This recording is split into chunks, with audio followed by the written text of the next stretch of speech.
Hello friends, welcome back to our channel guys. നമ്മൾ കാണാൻ പോകുന്ന 2026 പുറത്തിറങ്ങിയ രഹസ്യ എന്നൊരു തെലുങ്ക് സിനിമയാണ്.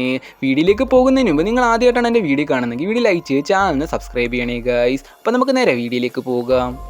ഇവിടെ ഒരു ഗ്രാമത്തിൽ വർഷങ്ങൾക്ക് മുമ്പ് ഒരു ഉൽക്ക വീഴുകയാണ്. അതുകൊണ്ട് തന്നെ ആ ഒരു ഗ്രാമത്തിൽ ഇതണക്ക് 3 കല്ലുകളും വരികയാണ്. അങ്ങനെ അവിടെയുള്ള ആൾക്കാർ ഒരാളെ ആ രാക്ഷസനുള്ള കൊട്ടാരത്തിൽ ബലി കൊടുക്കണമെന്ന് പറയുകയാണ്. അങ്ങനെ ബലി കൊടുത്തില്ലെങ്കിൽ ആ രാക്ഷസൻ ആ ഗ്രാമത്തിലുള്ള എല്ലാവരെയും കൊല്ലുമെന്ന് പറയുകയാണ്. അങ്ങനെ എപ്പോഴൊക്കെ ഉൽക്ക കാണുന്നു അപ്പോഴൊക്കെ ഓരോ ആൾക്കാരെ ബലിയായിട്ട് കൊടുക്കുന്നതാണ്. അങ്ങനെ വർഷങ്ങളോളം ഇങ്ങനെ നടന്നുകൊണ്ടിരുന്നു.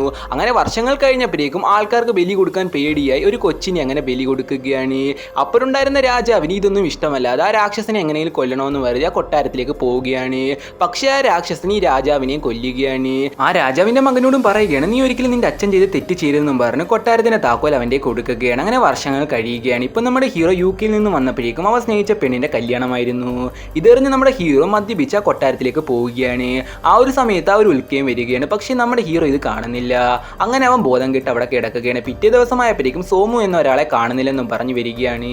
സോമുവിനെ അന്വേഷിച്ച് പോലീസുകാർ അവിടെ വരികയാണ്. അപ്പോഴാണ് ഹീറോയുടെ ദേഹത്ത് സോമുവിന്റെ ഷർട്ടിന്റെ പീസ് അവർ കാണുന്നത്. അതോടുകൂടി തന്നെ ആ ഗ്രാമത്തിലുള്ളവർ ഹീറോയാണ് സോമുനെ എന്നാണ്ട് ചെയ്തതെന്ന് വിചാരിക്കുകയാണ്. സോമുനെ കിട്ടുന്നവരെ ഹീറോയുടെ പാസ്പോർട്ട് അവർ മേടിച്ചു വെക്കുകയാണ്. അതുമാത്രമല്ലാതെ സോമുവിന്റെ ഭാര്യയ്ക്ക് മാസാമാസം പൈസ കൊടുക്കാനും അവർ പറയുകയാണ്. അങ്ങനെ ഇരിക്കുമ്പോഴാണ് നമ്മുടെ ഹീറോയുടെ ചൈൽഡ്ഹുഡ് ഫ്രണ്ടുമായിട്ട് ഹീറോയ്ക്ക് പ്രണയമാകുന്നത്. ഉൽക്ക വന്നുകൊണ്ട് തന്നെ മണ്ണിനടിയിൽ നിന്നൊരു കല്ല് വരികയാണ്. ഇതോടുകൂടി ആ ഗ്രാമത്തിലുള്ളവർക്ക് മനസ്സിലാകുകയാണ് രാക്ഷസന് ബലി കൊടുക്കണമെന്ന്, അല്ലെങ്കിൽ ആ രാക്ഷസൻ ഈ ഗ്രാമത്തിലുള്ള എല്ലാവരെയും കൊല്ലുമെന്ന് മനസ്സിലാക്കുകയാണ്. അങ്ങനെ ആ ഗ്രാമത്തിലുള്ള എല്ലാവരുടെയും പേര് എഴുതി വെക്കുകയാണ്. ഇപ്പോഴൊരു അപ്പൂപ്പനെ ബലി കൊടുക്കാനേ കൊണ്ടുപോവുകയാണ്. ഇത് കാണാൻ നമ്മുടെ ഹീറോ ഈ തലമുറയിൽ ഇങ്ങനെയൊക്കെ നടക്കുമെന്ന് ആ അപ്പൂപ്പനെ രക്ഷിക്കാൻ നോക്കുകയാണ്. ഇതെല്ലാം കേട്ട അപ്പൂപ്പനും അവിടെ തന്നെ പേടിച്ച് മരിച്ചു പോവുകയാണ്. അങ്ങനെ ആ ഗ്രാമത്തിലുള്ള ആൾക്കാർ ഹീറോയെ രാക്ഷസന് ബലി കൊടുക്കാനെ പറഞ്ഞു വിടുകയാണ്. ഹീറോയും പേടിച്ച് ആ കൊട്ടാരത്തിലേക്ക് പോവുകയാണ്. പെട്ടെന്നൊരു ശബ്ദം കേൾക്കുകയാണ്. ഹീറോ തിരിഞ്ഞു നോക്കുമ്പോഴേക്കും നമ്മളെ കാണാതായ സോമുവിനെ അവിടെ വെച്ച് കാണുകയാണ്. ആക്ച്വലി സോമു എങ്ങനെയാണ് അവിടെ വന്നെന്ന് വെച്ചാൽ അവൻ്റെ ഭാര്യയാണ് ഇവിടെ സ്വർണ്ണം ഉണ്ടെന്നും പറഞ്ഞ് സോമുവിനെ ഈ കൊട്ടാരത്തിലേക്ക് പറഞ്ഞു വിട്ടത്. പെട്ടെന്നൊരു ശബ്ദം കേൾക്കുകയാണ്. തിരിഞ്ഞു നോക്കുമ്പോഴേക്കും ആ ഒരു രാക്ഷസനെ ഇവർ കാണുകയാണ്. ആ രാക്ഷസനും അവരെ കൊല്ലാൻ പോകുമ്പോഴേക്കും ഇവരെല്ലാം ഓടി ഒരു സ്ഥലത്ത് ഒളിച്ചിരിക്കുകയാണ്. അപ്പോഴാണ് ആ രാക്ഷസൻ കൊന്ന ആൾക്കാരുടെ അസ്ഥികൂടം അവർ കാണുന്നത്. പെട്ടെന്ന് അവർ തിരിഞ്ഞു നോക്കുമ്പോഴേക്കും പഴയ ഒരു കല്ല് അവിടെ കാണുകയാണ്. ആ കല്ലിലും എന്താണ്ടൊക്കെ എഴുതി വെച്ചിരിക്കുന്നത് ഹീറോ ശ്രദ്ധിക്കുകയാണ്. ഇത് എന്താണെന്ന് വെച്ചാൽ ആ രാക്ഷസനെ കൊല്ലണമെങ്കിൽ സൂര്യാസ്തമയ സമയത്ത് 2 ശക്തിയുള്ള കത്തി ഒരേ സമയത്ത് കുത്തിയാൽ മാത്രമേ ആ രാക്ഷസൻ ചാവുള്ളൂ എന്ന് പറയുകയാണ്. ഇപ്പോൾ ഒരു ശിപ്പായി ആ രാക്ഷസൻ മനുഷ്യരൂപത്തിൽ ഇരിക്കുന്നത് ആ രാജാവിനോട് പറയുകയാണ്. ആ രാജാവ് ഇതാണ് സമയമെന്നും പറഞ്ഞ് ആ കൊട്ടാരത്തിലേക്ക് വരികയാണ്.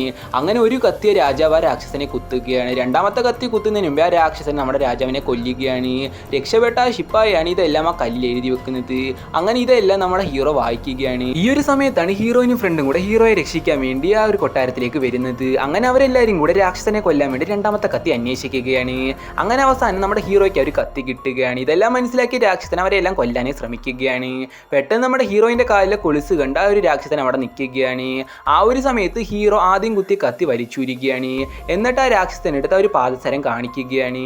ഇത് എന്താണ് സംഭവം എന്ന് വെച്ചാൽ പണ്ടൊരിക്കലും ഒരു കൊച്ചിനെ ബലി കൊടുക്കാനേ രാക്ഷസന് കൊടുത്തിരുന്നു. പക്ഷെ ആ രാക്ഷസൻ ആ ഒരു കൊച്ചിനെ കൊന്നില്ല. പകരം ആ കൊച്ചിനെ മോളെ പോലെ ആ രാക്ഷസൻ വളർത്തിയിരുന്നു. ആ കൊച്ചും വളർന്ന് വലുതാവുകയാണ്. ആ കൊച്ചും ഈ ഒരു രാക്ഷസനെ തൻ്റെ അച്ഛനായിട്ട് കണ്ടുകൊണ്ടിരുന്നിരുന്നു. ആ ഒരു സമയത്താണ് ഈ ഒരു രാജാവ് രാക്ഷസനെ കൊല്ലാനേ വന്നത്. അങ്ങനെ രാജാവിന്റെ അമ്പേറ്റ് ആ ഒരു കൊച്ചു മരിക്കുകയാണ്. രാക്ഷസനും ഇതെല്ലാം കണ്ട് വിഷമിച്ചിരുന്ന സമയത്താണ് ഒരു കത്തി എടുത്ത് രാജാവ് ആ രാക്ഷസനെ കുത്തുന്നത്. ഇപ്പോൾ നമ്മുടെ ഹീറോയും ആ കൊച്ചിന്റെ പാദസ്വരം രാക്ഷസന് കൊടുക്കുകയാണ്. രാക്ഷസനും ഇപ്പോൾ അപ്രത്യക്ഷമായി പോവുകയാണ്. ഹീറോയ്ക്ക് എങ്ങനെയാണ് ഇതെല്ലാം മനസ്സിലായെന്ന് വെച്ചാൽ ഹീറോ ആ കത്തി അന്വേഷിച്ച സമയത്ത് ആ കൊച്ചിന്റെ കളിപ്പാട്ടങ്ങളെല്ലാം ഹീറോ കാണുകയാണ്. അതുമാത്രമല്ല പോലീസും ഹീറോ കാണുകയാണ്. അങ്ങനെ അവസാനം അവരെല്ലാവരും കൂടെ ആ കൊട്ടാരത്തിൽ നിന്ന് രക്ഷപ്പെട്ടു പോകുകയാണ്.